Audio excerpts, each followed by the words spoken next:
So demos today. Jerry, you want to do so to show your admin today?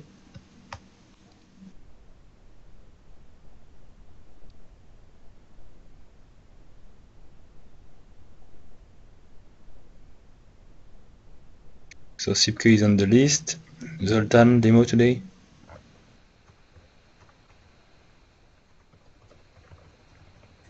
Sorry, no demo today. I'm actually on holiday.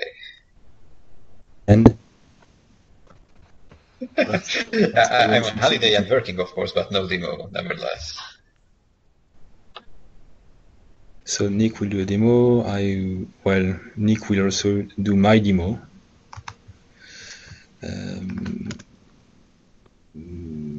Script. Thierry.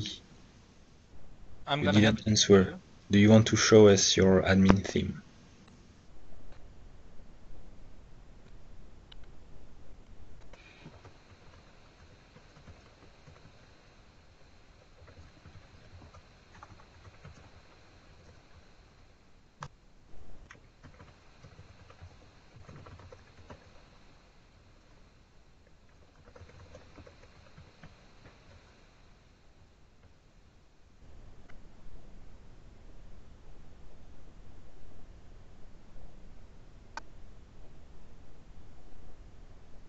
Well, Azure is having issues.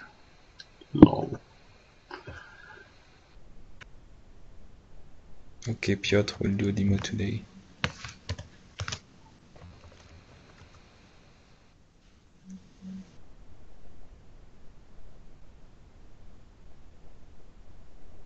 Yep, so Azure, yeah, I see. I'm on East also, so we'll see. Yesterday night, I saw some disruption.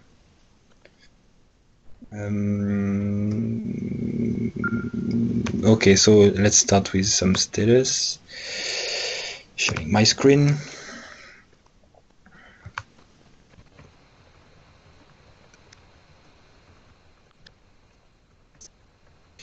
Everything should be up to date.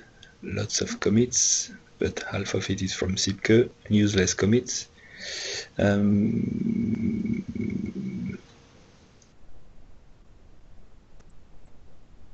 This should have been seen already.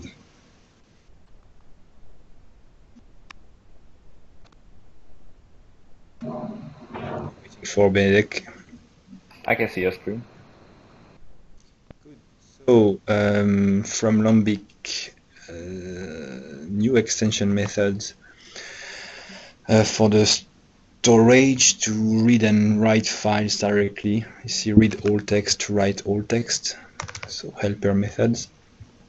On, I think 18x.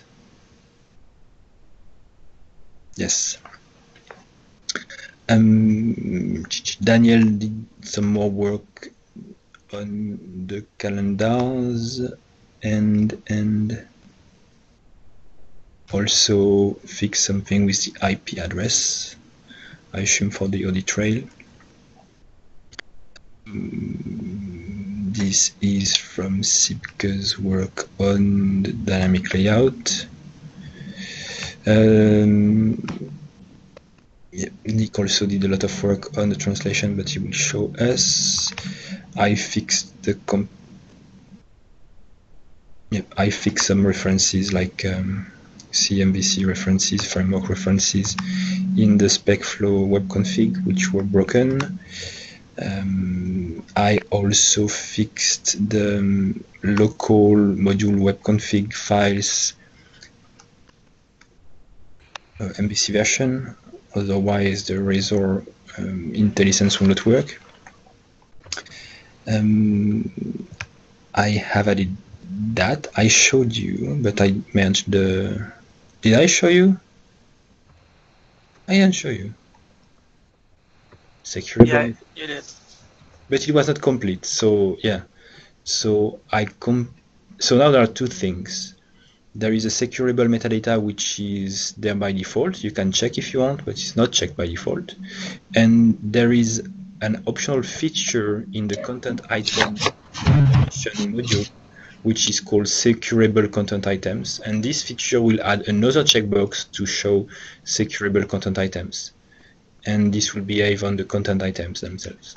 Sébastien, you mentioned this checkbox is on the metadata of the content type is not checked by default, because on my latest installation, it was checked by default when I create a new content type. Oh yeah, when you create a content, when you create a new content type, it's checked by default because it's also created by default, creatable by default, and listable by default. And the previous behavior was that creatable was also driving this securable. So now they are two different things. We pulled a pull request from Valence, where his real name. This pull request was 1 year old, and it's adding the same thing as securable content items, but for menus directly. So now in the permissions, you will see every menu listed, and you can define the permissions for every menu. Well, you can define if a user can manage a specific menu. By default, you can manage all menu, but now you can also say, no, don't manage all menus, manage these specific menus. Some refactoring. I fixed the Orchard templates module, which was not taking alternates correctly into consideration, and for that I had to create another interface, iShape binding resolver, which lets you return a shape binding dynamically when it's requested.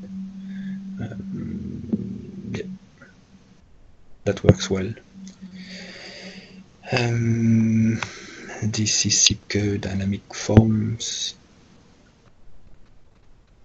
Fixed draft indexing, there was a bug, and then a good bunch of updates. I've updated, no, this was last week. So I updated NHibernate to the latest version, which is NHibernate 4. It's a new major version, so it was 3.3 before, but there are not major changes. It's just bug fixes. The only big change which makes it a major new version is that it's built upon .NET Framework 4.0. That's why they created a new major version, but it works fine. I updated some other libraries related to that, and all tests pass, so that's good. I fixed the default search recipe, which was not defining the search fields, the default search fields. Binding redirects, Sipke, and while he's working on that, he's not paid. This is from Nick about he will show us today. Nick, and while he's working on that, he is paid. Slugification, Sipke. This is fixing, Stanley's issue, which is that some users without the right to create a home page, you could be able to set the home page if they enter a fake title containing only chars in that. So that's fixed. And even not intentionally, they could change the home page. This is a pull request fixing the taxonomy duplication of the content type. This is an improvement on media listing performance from Stanley. And we don't care, and we don't care. And this Nick will show us. So who's first? Sorry, it's about the media listing performance is about lazy loading the folders, right? Yes. Cool. Yeah, the PR we triaged last week. Okay. Nick, go first, said Piotr. So let's go, Nick. All right.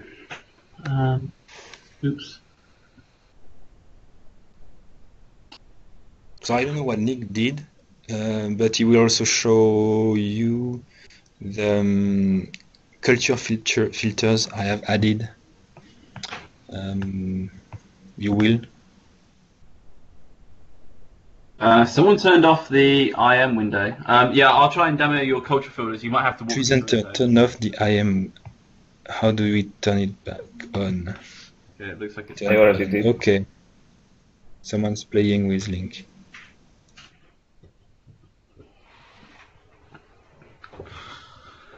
Okay, Benedict, tell me when you can see my screen. Yeah, it's loading. Okay.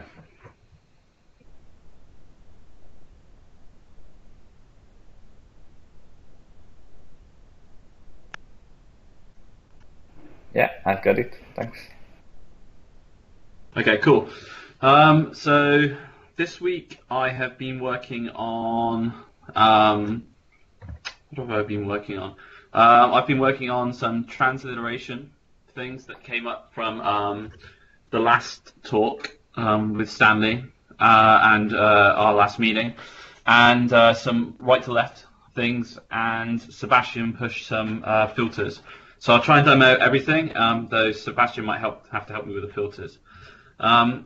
So the first things I'll demo are a few changes that I've done for right to left when doing content entry. So I have a standard orchard page, and I have no cultures, so let me just add one in. So I'm just going to add a right to left one. Cool. And if I go and create a page, at the moment you can see that I'm editing content on left to right. However, I don't want this page to be left to right. I want it to not be ENUS. I want it to be ARIQ. So I can choose ARIQ, and now I can type on the right to left. So that was one of the bugs that came up from the last demo. So that's now been fixed, which is nice. Another change that you might have noticed is that I can actually choose which culture I want my initial piece of content to be.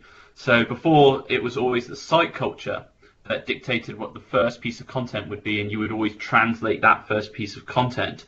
So in the case of ENUS, for example, you would always have a parent ENUS item and translate that into Arabic or whatever.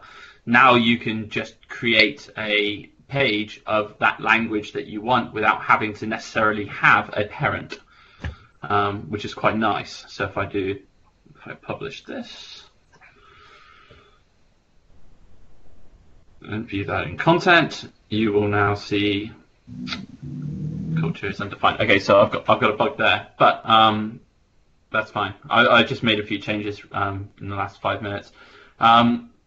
The next thing I need to demo is, so I'll demo Sébastien's culture picker or culture selector. So at the moment we've got we have some translations in ENUS, some cultures that are undefined due to the bug that you just previously saw. So what I can now do is Sébastien's now added a culture selector to this. So I can now say, hey, I want to see all content that is of English United States. And hey presto, we can now see all content that is of that. And I can show all again. And if I have some Arabic in there, for example, which obviously there was a bug, isn't going to be showing anything, which is quite neat. Was that the only culture change that you made, Sébastien? And this only appears if you have more than one culture enabled. So by default, you won't see it. If you are using a multi-language website, then it appears automatically. And there is the same one in the widgets too. So okay. On widgets, I'll open widgets and then we'll see. I'll show that. Fantastic. So we can also have a culture selector in here. So English, Arabic. That's interesting. So I have to look at that. But yeah, so we've got a culture selector in there. It's just because you don't have any widget in Arabic. That's fine. Okay, I see. Fantastic. And if I take off Arabic, for example, and I go back to the content page, it might be that because we've got more than one language in the system, that's all. We'll have a look at that, Steve. The next thing I want to demo, the next and last thing, is transliteration, which is basically a process of translating from, translating transliterating from one language to from one script to another script, and I'll show you what that means. So it's a separate feature within the localization module. So if when you enable it, you get a transliteration page. So what this allows you to do is create what's known as a specification. So I've given a detail what a specification is, and I have one that I prepared earlier, as always. So just as a very high level, what it allows me to do is translate between Bosnian Cyrillic text to Bosnian Latin text. Now, why would you want to do that? Well, you might not necessarily want your URLs, for example, to be in Cyrillic. You might want your URLs to be in Latin. And this is a really easy and nice way in order for us to do that. So if I jump back to transliteration, I've already got one set up that I did earlier. So it's quite easy. You can just paste in your translation and it will do it. So let's add a culture. Does anyone remember what Bosnian Cyrillic is? It contains part of the Cyrillic, the word Cyrillic, so you will be able to recognize it. Yeah, let's have a look at it up. BS-Cyr or something like that. Sorry guys, I should have written this down earlier. Here we go. So this one. Okay. Cool. This is part of the. You can see them down here as well. So I guess I could have just scrolled down. Okay, cool. So let's create a new page. Sorry, Nick. I don't know if it matters, but it was a different one. The one in the settings list. Did I have a different one? Oh, Serbian. Oh, yeah, good, cool. Yeah, that's because the culture codes are not always the same in different systems. I don't know if that matters in that case, but yeah. No, well, we need the Bosnian one, so let me just get that one. So Bosnian Cyrillic, there it is. Get rid of that one. Okay, cool. Okay, so let's create a new page with Bosnian Cyrillic, and because by default, and I might turn this into a feature in order to translate the title to the URL, we're just going to take a couple characters from here, and we're going to see this one translate into B for the title only. As long as the culture is going through correctly. We saw it not going through correctly earlier, so let's just see what happens. Yeah, okay, so the culture isn't going through correctly, so that's why we're not seeing the B translate. But ideally, that should be what happens. So a bit of a bumper presentation on that, but that's the idea of transliteration. And what's really neat about it is that you already have a format specified, so you can go online and get your translations, and it just works out of the box. It's really nice. Yeah, so that's me. Any questions? Wait. Do you set multiple transliterations? Pardon?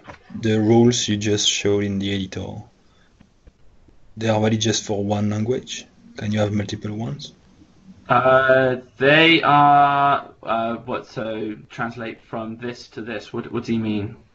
Well, I see from this to that, so this is the only choice you can do?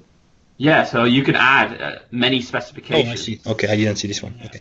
So it will take the first one. So obviously, if you're translating between Bosnian Cyrillic, for example, to Bosnian Latin, the user necessarily wouldn't want to translate between Bosnian Cyrillic and also Bosnian, not Bosnian, or Arabic, for example. You wouldn't want to do that.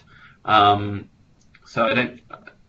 Yeah, but you can have as many as you want, and it will just take the first one it finds for the particular culture that you're choosing. But it's a nice feature. Yeah. What else have we got going on?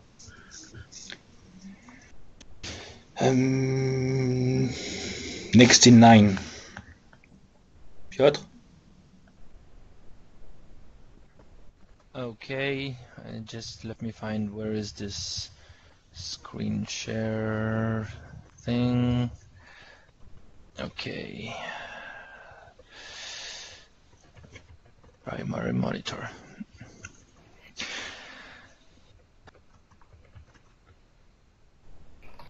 Okay. The screen presentation didn't start because of an error. Shit. Okay, just let me reconnect on the web client, so maybe it will work better. Okay.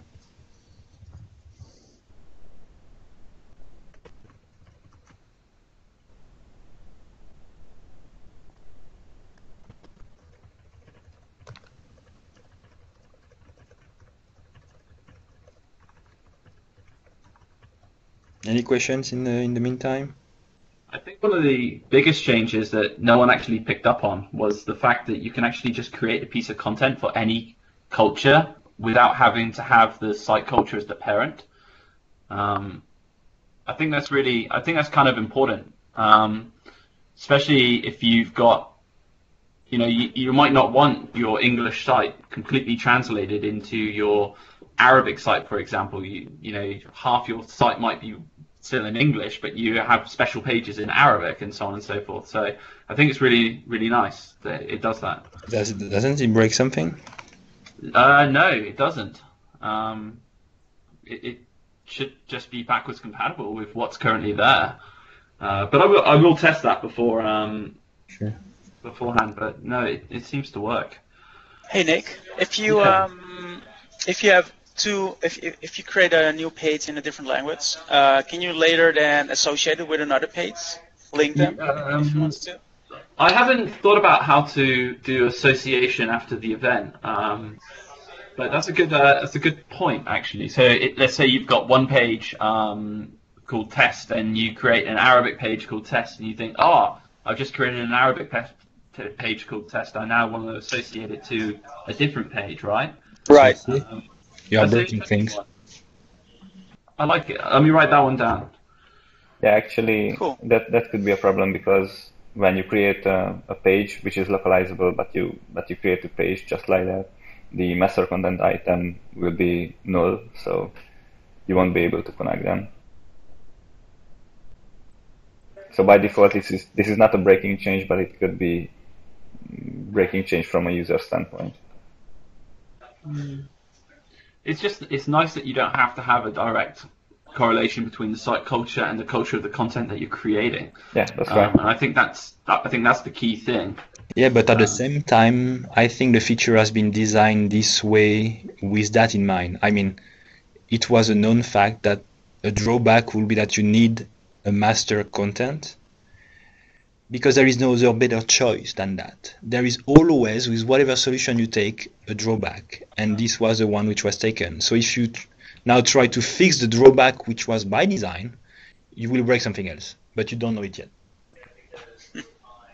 Yeah, actually, it's totally by design. I would not play with fire at this point, and Sorry, say that again? I will not play with fire.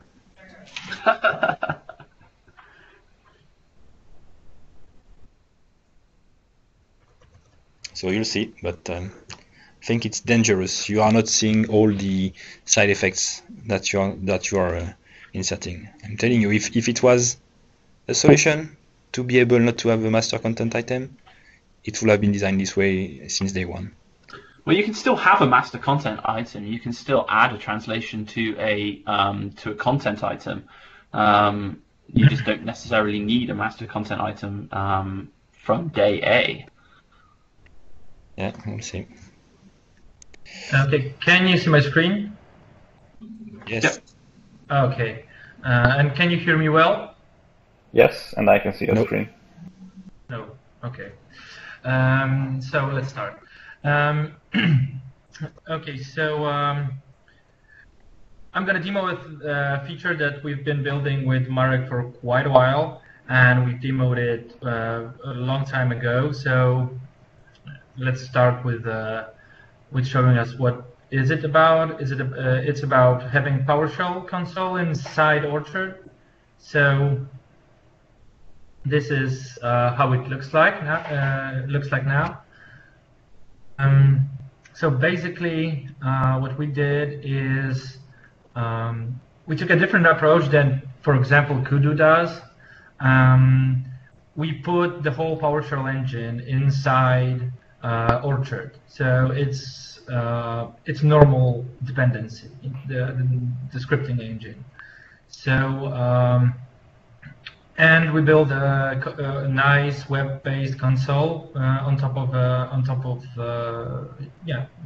SignalR and that PowerShell stuff inside. So it looks and works like like a normal PowerShell console with all the shortcuts and tab autocomplete and things like that. So what you can see now is the initial screen. So we have the default provider, which is the file provider in PowerShell, so you can move through disk. But in the final version, when we apply some permissions on top of that, this will be only available for the admin on the global tenant, on the main tenant. So you can do everything what you could do with any PowerShell inside the normal PowerShell console. Fire any commandlet here. But what is the most interesting thing for us is that we implemented a virtual file system on top of Orchard. So we have a disk that's called Orchard. We can change it. We can change to this, and inside we have the whole hierarchy of various things. So we can basically do everything in Orchard from PowerShell. So utilize the PowerShell pipeline structure to perform some tasks, to automate some tasks. So let's say I went into the Orchard disk. So what you can see there in the root, there is only tenants, so we can change to tenants. I hit tab, so it auto-completes. We're in tenants. What do we have there? I have just one tenant, so I changed. So I switched to this tenant, and below the tenant node, we have things like commands, features, modules, settings, themes, all the various things that you could think about. So we will probably add more like media. So you would be able to manage media files, copy them over, rename, and delete them like you would do with normal disk-based files. So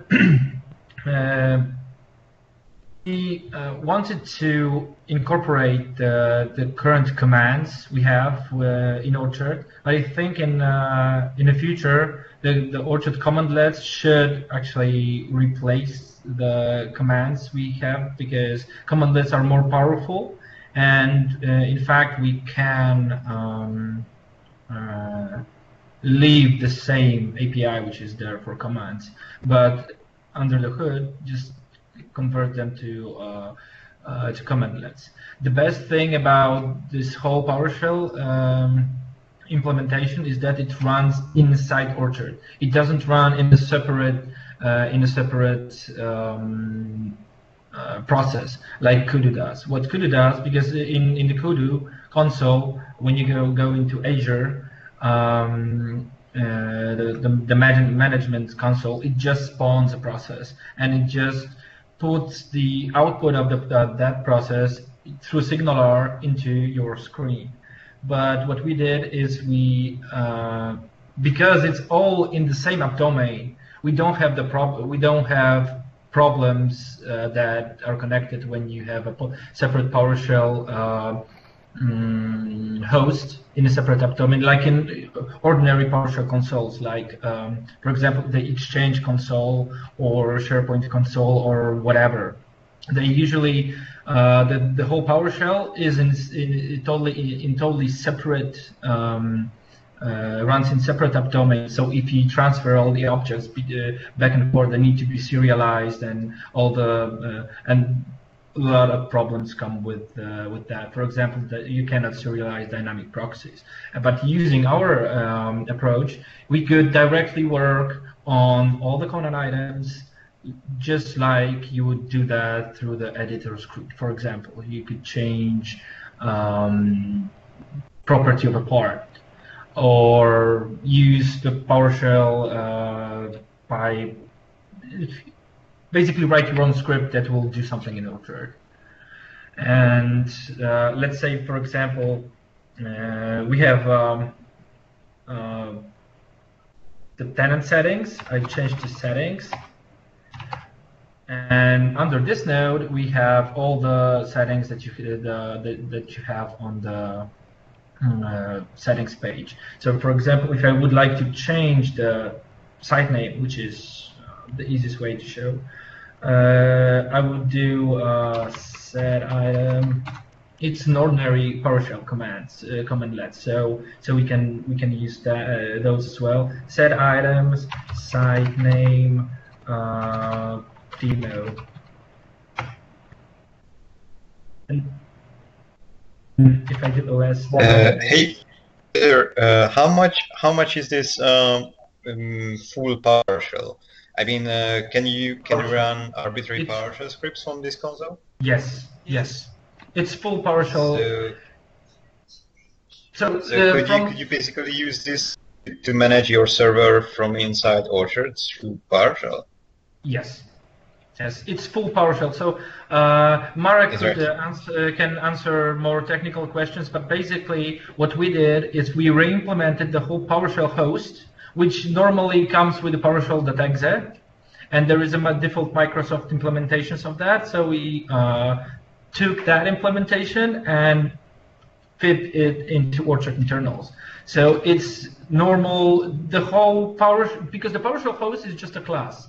It's a huge object that takes your input, creates pipelines, and processes everything.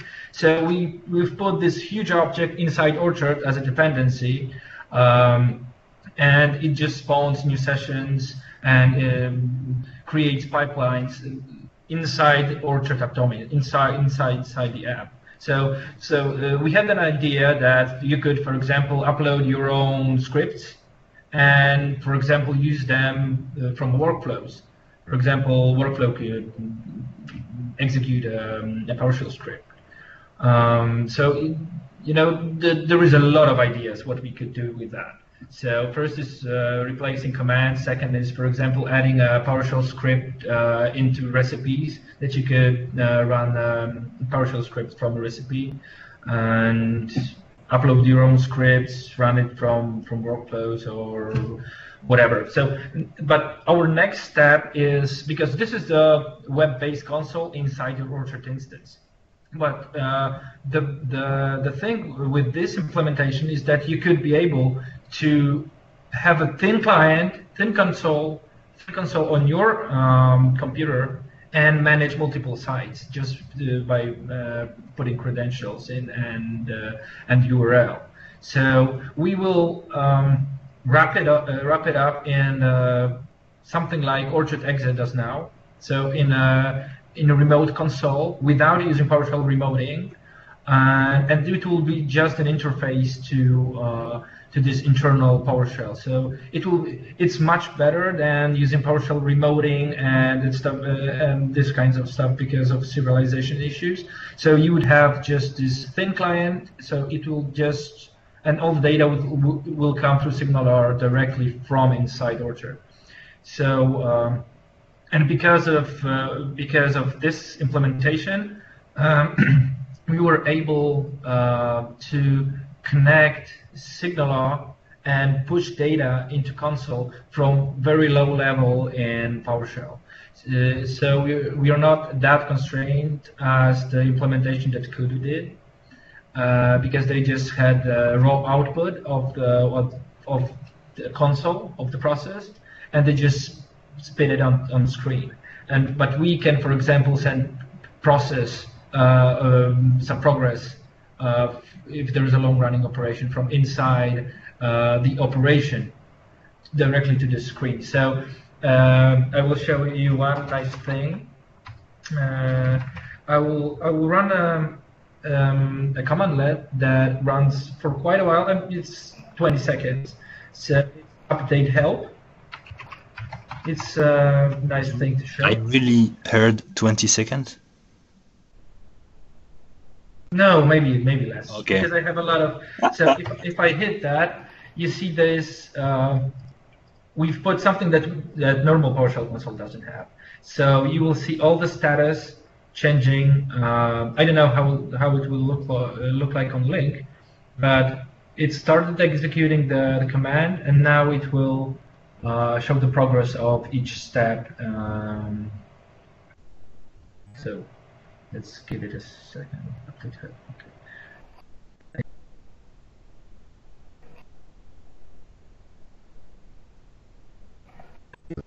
There in the chat window. Oh yeah, ASCII art. Yeah. I was sitting for quite a while trying to figure out how to do it.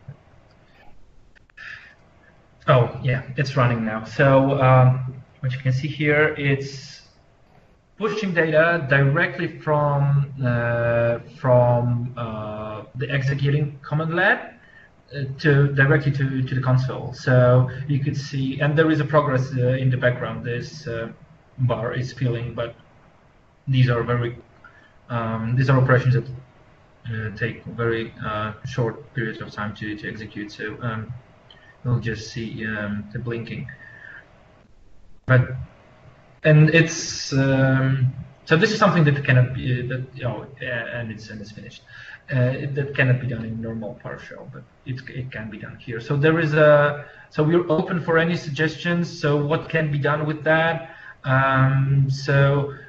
Because I think the approach that we took, that to have a virtual file system, it's okay in Orchard because there is all the things are hierarchical. Like there is a root tenant. Tenant has settings. There are modules. Modules have features.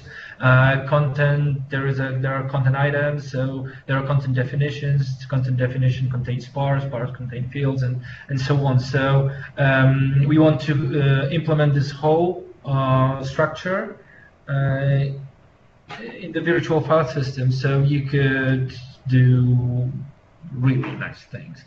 Automate multiple machines. So yeah. So Piotr, whatever you imagine. Yep. Can you run this from the file system? So right now we have orchard.exe. Could we run this from a similar, from a similar executable? Yeah. So yeah, this is the. Yeah, we have a plan for that. So I referred to that when I was saying about the thin client console. So basically, we will put this whole thing in an executable. So because this console can be taken out from the page, it's just a HTML with signaler logic inside, so we can embed it in inside a WPF app exe file, and then you could, for example, at the beginning, put in the URL of the page you want to administer, put in credentials, and then you'll have something like this appear. So yeah, this is the next step. So it was the easiest way to show, by putting all these things inside the web page because it's JavaScript and HTML. But yeah, we're gonna embed it in a separate executable from any awesome. sites. That is awesome. Thank you. Okay. Cool. Can you put the console in the web? Where?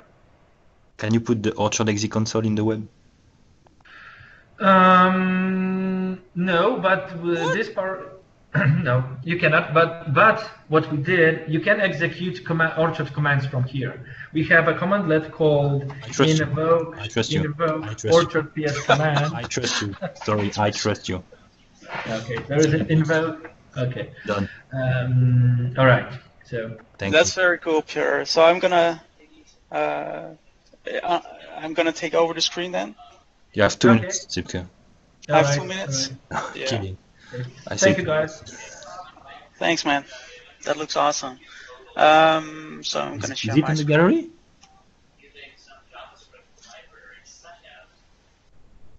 No, it's not. Marek will answer in the chat. You can share, Sipke. It's connecting.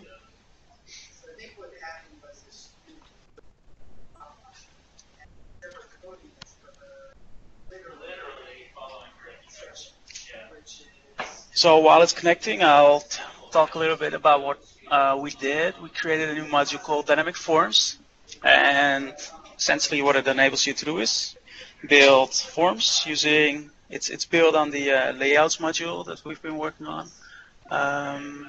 And with this module, you can create and design forms. You can drop input fields such as text fields, text areas, radio lists. You need to explain the story. I don't think you explained it. Yeah, one day Sipke asked me about doing a better custom forms modules where you could drag and drop stuff. And I'm like, yeah, please do the dynamic forms first and make your, the dynamic layout first, and then your forms are just elements in your dynamic layout. Yeah, so this was at Orchard Harvest. Because there was one of the one person, he created a forms module where you could drag and drop elements, and I wanted to do that but better, and so I started doing that, and then Sébastien saw this and he said, I abused your time to create the dynamic layout. You totally did. Yes. To build the forms, and now we have an awesome forms module. It's awesome. Yeah. I'll just show off the form. So basically a form, we have a new form type. It's just a content type with the layout part attached. There's no special form part, but what we do have, what the form module exposes is a set of form input elements. So for example, we could create a custom form, and by default it adds a submit button, which is configurable, by the way. If you attach the layout part to a content type, you can configure the default JSON to represent the layout, which I think is cool. So here we have a new section, new category called form. We have all sorts of goodies. We could start with a first name input. You can specify default value. This could even be, this is tokenized, so you can specify default tokenized value, which might be useful. For example, if you have a website where users authenticate and they can fill out forms, you could pre-fill their email address, for example. First name. So the name field, that's going to be rendered as a name attribute on the input fields. That's important to know. So let's say first name.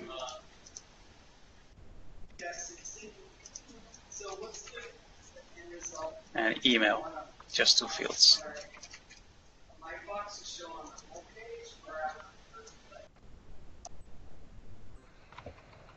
So we have a simple form. Of course, this is the layouts designer. So you could add columns, rows. You can actually, what I did forget is, in order for this to work, you need an actual form element, which is a container. So these guys. Oh, actually, that's the default here. Let's not skip that. The guy doesn't even know his own module. You are screwed. It's so new, so I still have to get to know it. But yeah, so this is a form. So usually you start out with a grid. I configured this a form content type to start out with a form, but you can configure it and redesign it in any way you like. So this needs to be part of the form here. We'll publish this. The form needs to be configured. It needs a name, so we'll call this custom form. We can configure a custom target URL. By default, it will be posted to the default controller, which handles the submission. But there are use cases where you might want to post your values to an arbitrary URL, so you can configure that here. You can even choose the method. You can choose to store the submission. You can also choose to store it as a content item, and if you check that option, you can choose what content type to create. And this feature makes it feature. It provides the same feature as what you have currently today with the custom forms, where you can design your form by designing a content type, which will be stored as content items. And using this feature, you have the same functionality. So I think that's pretty powerful. You can choose whether to save that content item as a draft or publish it directly. You can show a notification.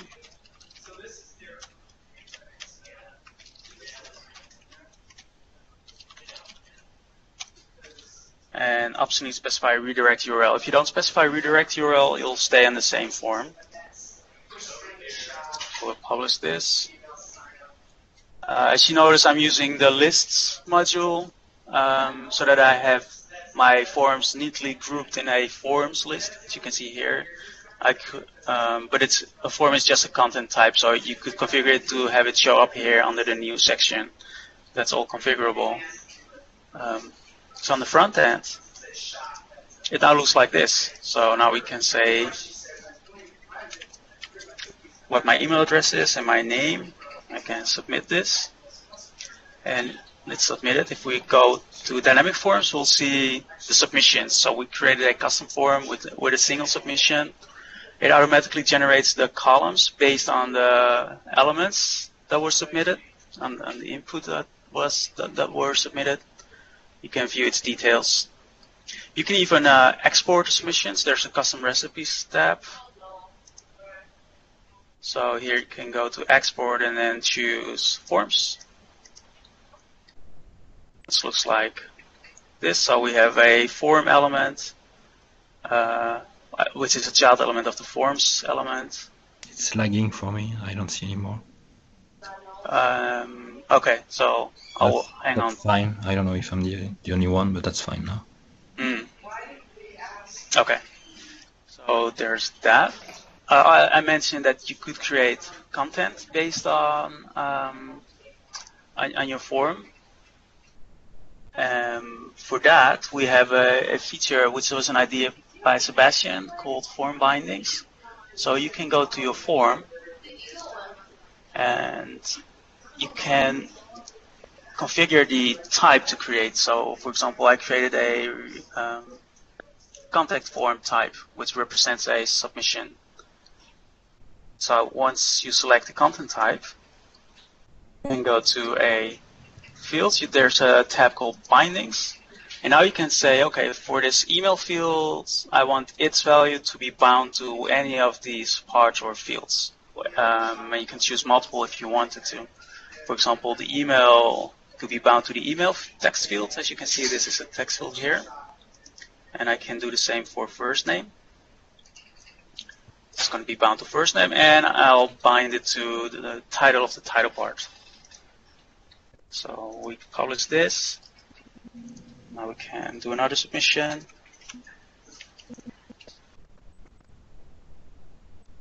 If we go to content, we'll see a new contact form content item with a title set to Sipke. We didn't bind anything to the body part, but that works as well. First name, last name. So that's forms in a nutshell. But this, I think this enables powerful features. For example, what I did, if you look here, I created a registration form, which looks like this. where you can specify a first name, email, username, last name, password, receives newsletter. And if we look at that, what I did, I created a workflow which handles the submit event. So if we look at this workflow, there's a register form submitted. This is configurable. This is just a simple event activity where you can specify the name of the form which you want to handle. Once this is submitted, I'm creating a user, and I map this activity is used to bind whatever fields come in from the form to the created user content item.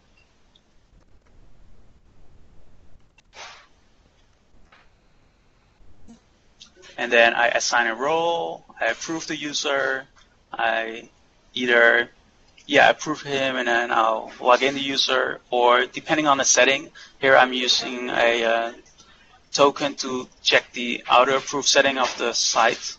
It's a custom token I created.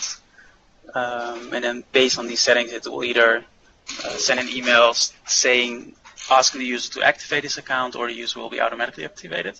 So this is I think a powerful workflow because it's highly configurable. On the front end, it looks like this. So we have register. So I'll now have my custom sign up form.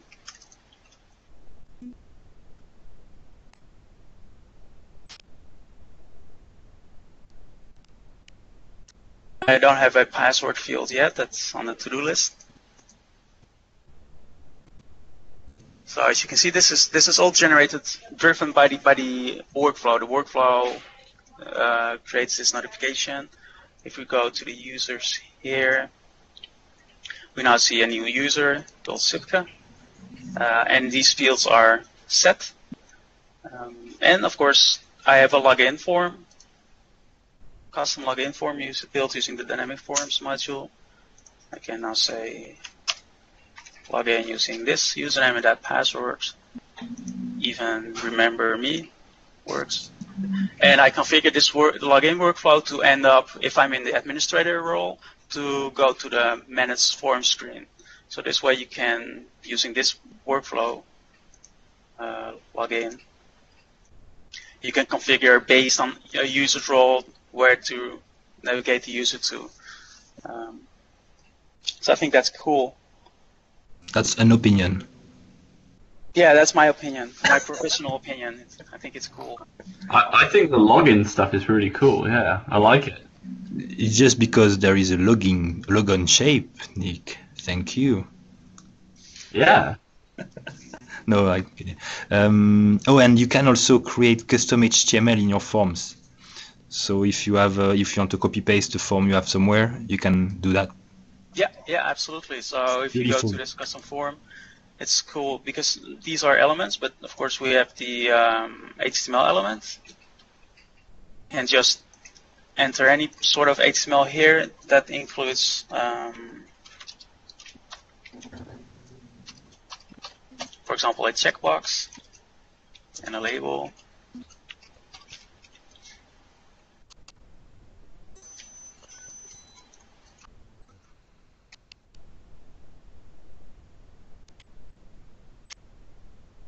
Maybe we should actually not release 1.9, but call it 1.10. Why? So many things new.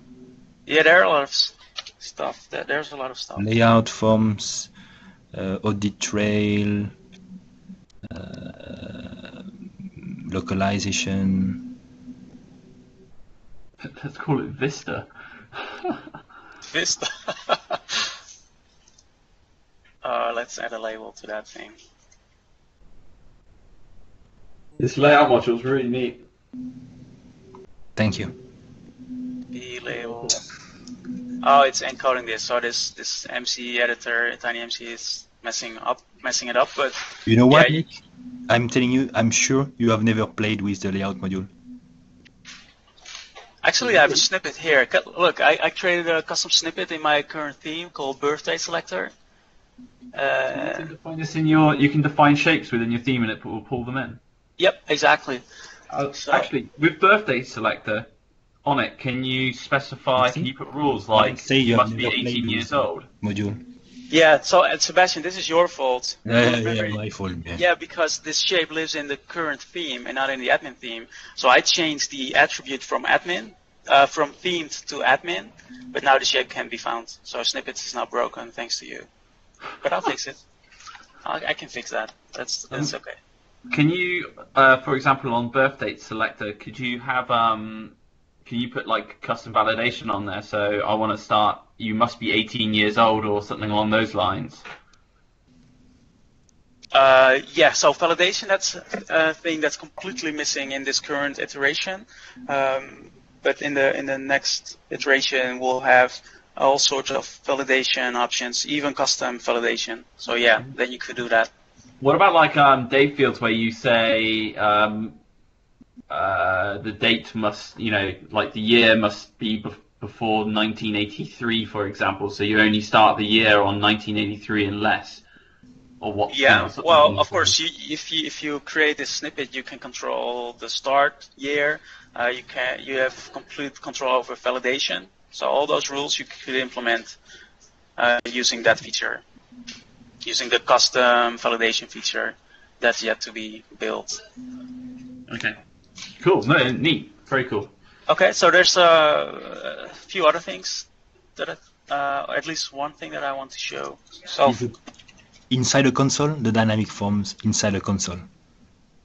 That would be awesome. Yeah. Gonna talk to Piotr about that. Can I create a dynamic form with PowerShell commandlets inside a console inside Orchard with ASCII art? Yeah, well, yeah, you could. For example, you could create a PowerShell element and add it to your form. Go on with the demo. We don't have time. Yes, I know. It's loading.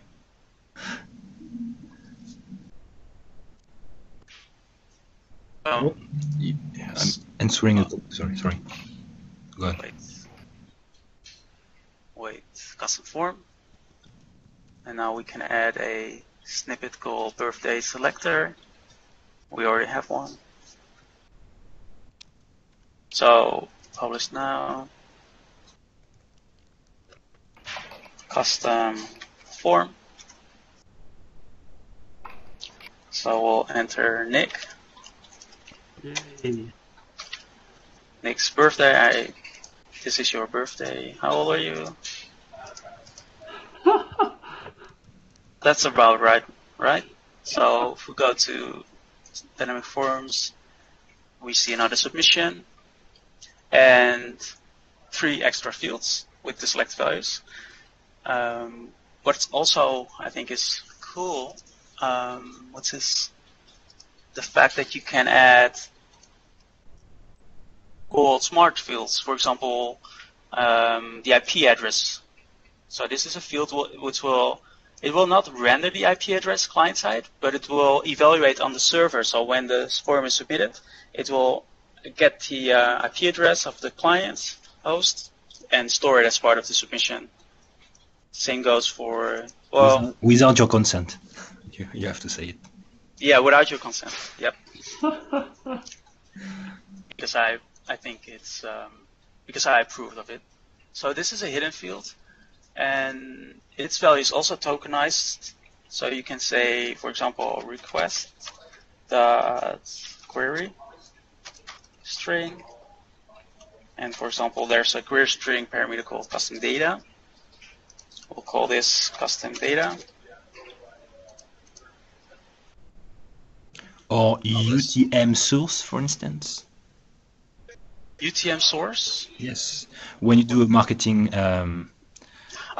exactly. Yep. In your URL. So the guys come to your form with the UTM source, and then you can save in your form from which source it's coming from. So, yeah.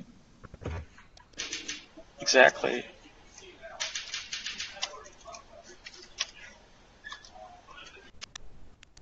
Now you can spam Nick because we have his Gmail account. Exactly. At Gmail, can you imagine how much that would be worth? So as you can see, we have custom data. Oh, it's not working. So this used to work. I broke something, but you would see the actual value here. So I probably made a mistake in the token.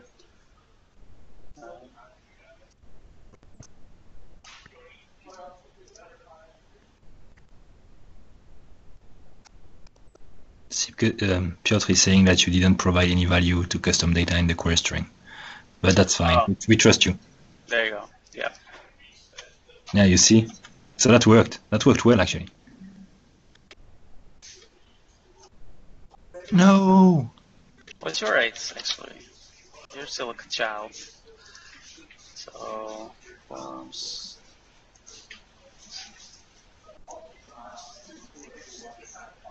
Yeah, there you go. There's that. Oh, also, I also created that was an idea from Sébastien as well. It's a taxonomy field, so this enables you to, for example, have a form, for example, a contact form with a taxonomy field where the options come from a taxonomy. So you can choose your taxonomy here, you can choose the sort order. Currently you can choose whether to render the term name or the term ID as the value of each item. We're going to add an option to let you specify this using a token, so you can access any property of the content item. We'll add a query field, query field where you can specify a projection query and do the same thing. You can choose the display type, for example, select list or multi-select list or checklist. So you can easily change that. Validation also is next default. Sorry, what's that? Validation. What's with validation? You have to do validation. Oh, as part of this module, you mean? Yes. Yes, absolutely. That's the big missing piece. In order for this entire thing to be actually useful, we need validation. So that's going to be part of the next iteration.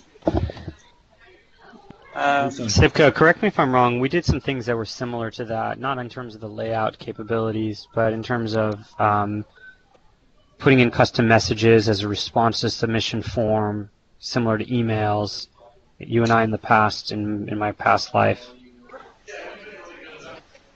Yeah, you mean the system where we specify rules and then based on a rule event, we trigger an email? There would be custom messages depending. So, for example, with the submission form, there's always going to be some type of message, right, as a response to the submission. Mm-hmm. So we had built some rules as well as some messaging that you could customize by just sort of dropping that in on the back end, what the message would be. This was based on some of our email work in the past. Right. You could potentially adapt to here. I don't know if you would want to, but just naming that. And then another idea that would be cool is if you have a submission, like a page that is your submission, your post-submission page, you could just link this form to that page as the response.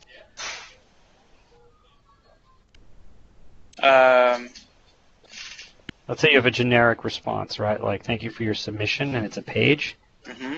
Rather than redo it each time for every form that you build, just add the link to the form. Yeah, so, well, what you do for that, you could do is you create a workflow for that. So in this workflow, once a form or any form is submitted, you redirect to a page. So you configure this using a workflow. So it doesn't have to be a setting on the form itself. Instead, you create a workflow, and when any one of the specified forms is submitted, you would redirect. And you could even make it more intelligent based on whatever form, based on what values were submitted. You can choose which page to redirect to. So using workflows, this is a very powerful combo. Yeah, it is. But sometimes what's missing from our very powerful stuff, and it is powerful, are some simple solutions for a simple user. Mm-hmm. Yeah. Right. So you build this really simple drag and drop form, right? You can add these simple components and publish it. Awesome. But then you're requiring somebody who's a simple user, to go use workflows. Right? Well, you don't, because this form, for example, it allows you to specify redirect URL. So if you don't use workflows, you don't have to. You can just specify redirect URL to any page. Edit. You showed it. because is this what you're referring to, Elon? The ability to specify redirect URL upon submission? Yeah. Yeah, so that's here. So if you don't specify this, nothing will happen. It will just stay on the same page, but it will trigger an event which is caught by the workflow engine. Yeah, there's multiple options because I agree. Sometimes it needs to be simple to the user. Yep. But you also want to go a step further and Oh, absolutely. Really advanced things. And can you search content, or you have to know the URL? In this case, you have to search for the URL. This is not a content picker. Right. I considered implementing some sort of input field where you can either specify a URL or pick a content item. It didn't seem worth it for now, at least. No, this is awesome. It's more than MVP, right? This is totally awesome. But there's a lot of things to. Overall, we have a lot of super intelligent developers who make these weekly calls and/or contributors. But what we often don't do is take a step back and figure out for the end user, how do we simplify the solution? We do. We just don't tell you because it's obvious. Really? Okay. Yeah. This is okay. You and I can sit and review all the videos from the past and see how we did. Well, I'm glad that we do then, Sebastian. If we look at that, we have a PowerShell console in the web UI. Isn't that user friendly? That's super user friendly. It's awesome. It's so WordPressy. It's awesome. You see, they don't have that in WordPress. No, they do not. All right, I digress. Thank you. And we also have the enumeration. We know we have 10 other fields, and you will have more by next week. Thank you very much, Sipke. My pleasure. Thank you, guys. We'll end the meeting here 10 minutes late. You have any question? No? Thank you. See you next week or on Thursday. Thursday. Bye. Bye-bye. Bye, everyone. Bye. Hey, guys.